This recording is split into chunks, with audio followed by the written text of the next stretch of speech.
සුබ දවසක් ඔබ සැමට. ශ්‍රී ලංකා කණ්ඩායමේ බටහිර ඉන්දිය කොදෙව් සංචාරයේ පළමු 20 තරගය මිට සුළු මොහොතකට පෙර ජැමයිකා කින්ස්ටන් නුවර සබීනා පාර්ක් ක්‍රීඩාංගණයේදී නිමාවට පත් වුණා. මෙම උණුසුම් තරගයෙන් ශ්‍රී ලංකා කණ්ඩායම පරදා කඩලු 7ක් ජයක් වාර්තා කර ගැනීමට සත්කාර බටහිර ඉන්දිය කොදෙව් කණ්ඩායම සමත් වුණා. තරගයේ කාසිය වාසිය දිනාගත් ශ්‍රී ලංකා කණ්ඩායම ප්‍රථමයෙන් පන්දුවට පහර දීමට තීරණය කළා. ඒ අනුව පිටියට පිවිසී ශ්‍රී ලංකා කණ්ඩායමට එල්ල වුණේ කොදෙව් පන්දු යවන්නන්ගෙන් දැඩි පීඩනයක්. කෙසේ වෙතත් වගකීම් සහගත ඉනිමක් ක්‍රීඩා කළ කයුදු මෙන්ඩිස් පන්දු 39කදී ලකුණු 51ක් සහ කුසල් මෙන්ඩිස් ලකුණු 36ක් රැස් කරගෙන ශ්‍රී ලංකා ඉනිම ශක්තිමත් කළා. නියමිත පන්දු වාර 20 අවසානයේදී ශ්‍රී ලංකා කණ්ඩායම කඩුළු 9ක් දැවී රැස් කර ගැනීමට හැකි වුණේ ලකුණු 147ක් පමණි.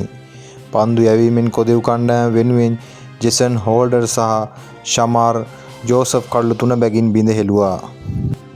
ලකුණු 148ක් ජයග්‍රහණ ඉලක්කය හඹා යාමට පිටියට පිවිසි බටහිර ඉන්දිය කොදෙව් කණ්ඩායමේ පන්දු වාර 19 පන්දු දෙකක් තුල කඩලු 3ක් පමණක් දැවී එම ඉලක්කය සපුරා ගත්තා. කොදෙව් විනුම ජයග්‍රහණය කරා රැගෙන ගිය ෂායි හෝප් නොදැවී ලකුණු 65ක් සහ බ්‍රෑන්ඩන් කීන්ස් ලකුණු 37ක් රැස් කළා. පන්දු යැවීමේදී ශ්‍රී ලංකා කණ්ඩායම වෙනුවෙන් වනිදු හසරංග ලකුණු 32කට කඩලු දෙකක් දවා ගැනීමට සමත් වුණා. ඒ අනුව තරඟ තුනකින් සමන්විත 20 තරඟාවලිය 1-0 ලෙස පෙරමුණ ගැනීමට බටහිර ඉන්දිය කොදෙව් කණ්ඩායම මෙලෙස සමත් වුණා. දෙරට අතර පැවැත්වෙන දෙවන 20 තරඟය එළඹෙන ජූනි 14 වෙනිදා සබීනා පාර්ක් ක්‍රීඩාංගණයේදීම පැවැත්වීමට නියමිතයි.